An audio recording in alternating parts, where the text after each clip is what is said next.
Hey everyone, Scott here with Under the Glow.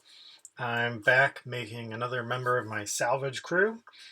I kind of liked the squat from the last one, so I decided to make another.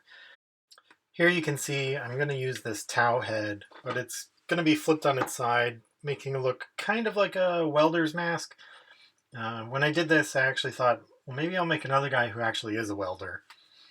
This guy is going to be more of a melee Axeman. Uh, the dwarves that I have these really cool, almost like a fireman's axe, which I thought would be perfect for salvage crew. And trying to keep a theme with these guys, or with any warband, is important. These guys, I'm using similar bits and similar poses. One, because they look cool, and two, because it'll help them thematically tie together. So this guy's backpack is going to be similar. It's from an armature face mask and a combination with a Space Marines backpack. I'll start here just getting the backpack in place. Learning a little bit from the last guy I made, I'm going to add the backpack to the back and add the exhaust for the backpack later after I add the arms. So what I'm doing here is dry fitting the arms, kind of trying to find the pose that I like for this guy. Dry fitting, you'll see me do it a lot, is pretty important, especially for arms. I find that you want to pose things, you want to get a sense of where it'll be, and it always changes slightly once you're actually cutting. But dry fitting is probably the most important step outside of always cut your green stuff in half because you never need that much. Here I'm just cutting the fireman's axe head to replace the pickaxe head because I think it's sleeker and cooler looking. So it's always a good idea to try to pin anything coming out of a small handle or arm. But when both the pieces are plastic, I find a little bit of plastic glue is usually enough. As long as it's not super long like a spear or a banner, that'll usually be strong enough to hold it just fine. This guy's other arm is a slightly different problem in that he is naturally holding his axe up or maybe holding it down. But what I want him to be doing is extending his arm out. And that means I have to trim the shoulder as well as the elbow so that the arm is extended outwards away from his body and he's holding the axe at a natural angle. So after we clean up this little bit of green stuff, and again dry fitting his arm, I'm going to be trimming the lower portion of his arm a couple times with small cuts here to change the angle so that it appears more natural.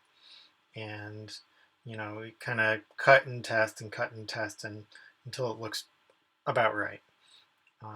And I found out these wrenches are kind of in the way, so I'll cut those off. And they'll end up getting put back on later in a position that's not so in the way of the arm. Now this here is a little bit of a rookie mistake in trying to plastic glue two arms at the same time. If you can and have the time, always do one at a time and let it cure a bit. You're bound to have one of them or both of them get messed up. I did get kind of lucky here in that they both set without any real problems. I did let it cure for about an hour before I moved on to this part.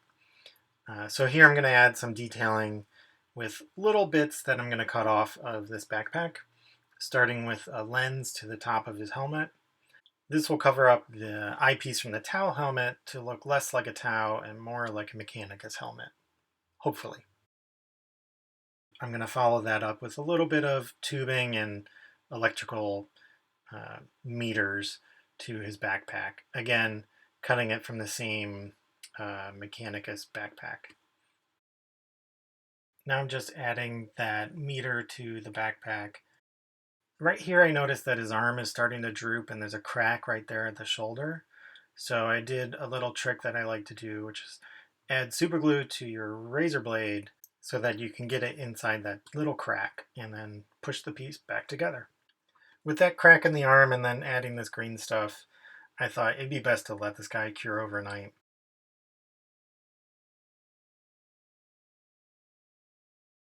And in the morning, I started working on this backpack. I just wanted to take the exhaust from the Space Marine backpack and add it to the one that I started. Other than trying to dig my way through this resin, it turned out pretty well. I added some green stuff in between the exhaust pieces to build up some body in between them and fill in the gap that connects it to the rest of the suit.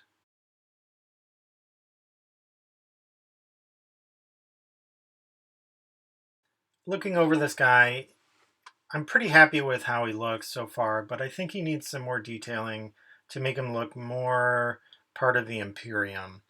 So here I'm going to do just a little bit of slicing. I'm going to cut the eyepiece off of this helmet and then add it to my welder's mask helmet, which other than being really afraid I was going to cut my fingers, was pretty easy to do. Just be very careful working with razor blades. And here I'm just going to add this little bit of green stuff and some super glue, which is the miracle bond that will grab this piece and make a bond almost instantly, while also being much stronger so that if I drop the guy later, it doesn't come popping off.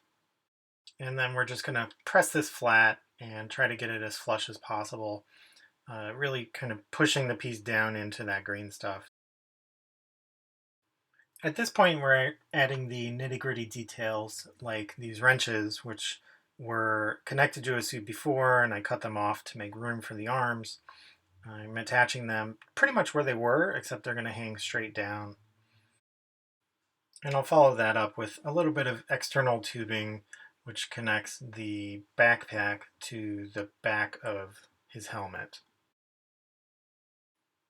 So my little man here is almost done. He's looking pretty cool. The last thing we're going to add is some more grenades, because everyone loves grenades in space.